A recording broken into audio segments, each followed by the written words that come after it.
Fala aí, investidores! Tudo bem com vocês? Espero que todos vocês estejam bem. Comigo está tudo bem, graças a Deus. Falta muito pouco aí para o final do ano e você pode estar se perguntando: onde é melhor investir? Em fundos imobiliários ou ações? Se essa dúvida já passou pela sua cabeça, na minha também já passou. Então fica no vídeo comigo que eu vou te mostrar quais são as vantagens e desvantagens de cada ativo que eu vou falar aqui para vocês. E o mais importante, te ajudar a entender qual faz mais sentido para o seu momento financeiro. Então fica no vídeo que o vídeo já vai começar. Primeiro vamos entender de forma resumida como funciona cada um dos ativos. Os FIIs, os fundos imobiliários, são como você investir em imóveis, só que sem precisar você comprar um imóvel diretamente, um imóvel físico. Você se torna dono de pedacinhos de shoppings, de lajes corporativas, de galpões logísticos e de vários outros ativos que tem dentro dos fundos imobiliários. Aqui no canal eu tenho um vídeo falando sobre os 4 segmentos dos fundos imobiliários. Eu vou deixar no final do vídeo para você conferir. E as ações são partes de empresas. Você compra uma ação e se torna sócio delas. E quando ela cresce, você cresce junto com ela. Agora vamos falar sobre as vantagens dos fundos imobiliários. Os fundos imobiliários têm uma renda previsível, ou seja, você recebe os seus rendimentos todos os meses ali caindo na sua conta em 30 dias, ou seja, a maioria dos fundos imobiliários te paga mensalmente. Você está recebendo ali o seu aluguelzinho todos os dias pingando na sua conta sem você fazer absolutamente nada. A segunda vantagem é a isenção do imposto de renda. Sim, os fundos imobiliários não é cobrado nenhum tipo de imposto, nenhum tipo de taxa e no longo prazo você aumenta o seu retorno líquido. A terceira vantagem é a menor volatilidade, ou seja, os fundos imobiliários, com o decorrer do tempo, eles oscilam menos que as ações, que também é uma excelente vantagem. Outra vantagem é que eles têm gestores profissionais, ou seja, você não vai ter nenhum tipo de dor de cabeça, porque existem profissionais cuidando de cada ativo ali e deixando tudo certinho para que você receba o seu rendimento todos os meses. E também você ganha com uma valorização dos fundos imobiliários. Agora a gente vai falar sobre as desvantagens dos fundos imobiliários. Os fundos imobiliários têm um menor potencial de valorização, ou seja, eles crescem de forma lenta, mais estáveis. A segunda desvantagem é que eles têm uma sensibilidade aos juros. Quando a nossa taxa Selic sobe, muitos investidores, muita gente que está investindo ali em fundos imobiliários, eles acabam migrando para a renda fixa, ou seja, que acaba também atingindo um pouco os fundos imobiliários. A terceira desvantagem é a vacância. Marli, o que é vacância? Vacância é um indicador muito importante, principalmente para os fundos imobiliários de tijolos.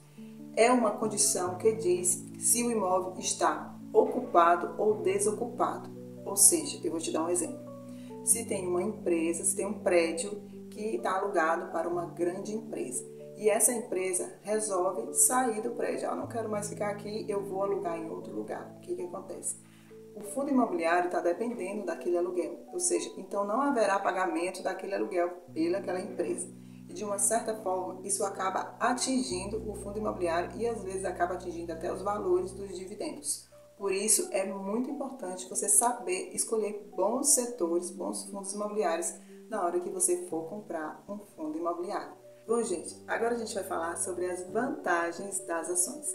As ações têm um alto potencial de valorização e boas empresas podem multiplicar ao longo do tempo. Outra vantagem é a participação dos lucros. Você também pode receber bons dividendos quando uma empresa lucra. Outro ponto positivo é você pode diversificar. Quando você vai investir, você pode investir em setores de tecnologia, setores de banco, setores de saúde, setores de energia e outros setores também que existem nas ações. Outro ponto positivo, mais uma vantagem, é o poder do longo prazo. Por quê? Porque as ações premiam quem tem paciência. Sim, você tem paciência para esperar uma ação valorizar, então você tem perfil de investidor de comprar ação. Gente, é muito importante esse detalhe. Às vezes, muitas pessoas acham que investir em ação é fácil. Você tem que ter cuidado, saber se realmente a empresa que você está comprando é uma empresa boa, uma empresa forte no mercado. Agora a gente vai falar sobre as desvantagens das ações. As ações têm uma alta volatilidade, ou seja, ela sobe e desce muito rápido, e isso é assustador para quem está começando. Por isso, você precisa realmente saber o que você está fazendo na hora que você vai comprar uma ação. Você precisa saber qual é o seu perfil de investidor e se você tem um conhecimento no mínimo básico para você começar a investir em ação. A segunda desvantagem é a tributação complexa das ações. Sim, vou dar um exemplo aqui, tá? O que acontece? Se você compra uma ação de R$1.000 e vende ela por 1.300, ou seja, você teve um lucro aí de R$300. Até aí você entendeu, né? Agora vamos lá.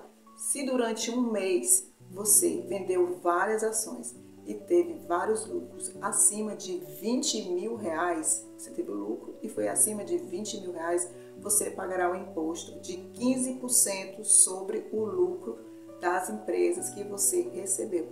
Sim, você vai ter que emitir um DARF, vai ter todo um processo. Eu sugiro você procurar uma pessoa própria para fazer esse cálculo para você e resolver esse problema.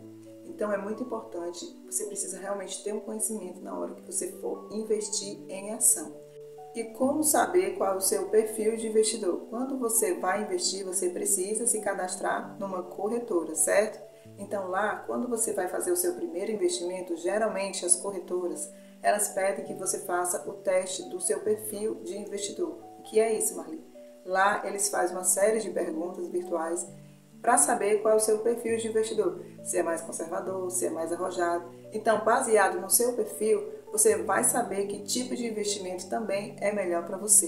E agora eu vou falar para vocês as minhas considerações finais. No final das contas, não existe o melhor investimento. O que existe é o que se encaixa melhor para o seu objetivo. Afinal, se você quer receber rendas mensais e estabilidade, boa opção seria os fundos imobiliários. Mas se o seu foco é crescimento e lucro no longo prazo, seria uma boa escolha as ações. Pessoal, para finalizar o vídeo, o segredo é você equilibrar renda e crescimento e principalmente trabalhar a sua mentalidade. Vou deixar um segundo vídeo aqui para vocês conferir sobre mentalidade no final deste vídeo aqui. E outro ponto importante, investir é sobre construir liberdade e não correr atrás de rápidas promessas. Então vou ficando por aqui, até o próximo vídeo. E se você gostou desse vídeo, se te agregou valor, te ajudou aí na sua dúvida, comenta no vídeo, eu quero saber. Se você gosta de investir em fundos imobiliários ou ações, comenta aqui, ó, que eu quero saber quem está me seguindo e qual o seu perfil de investidor. E aproveita, compartilhe o vídeo também para ajudar outras pessoas a tirar essa dúvida também. Até o próximo vídeo, se Deus quiser.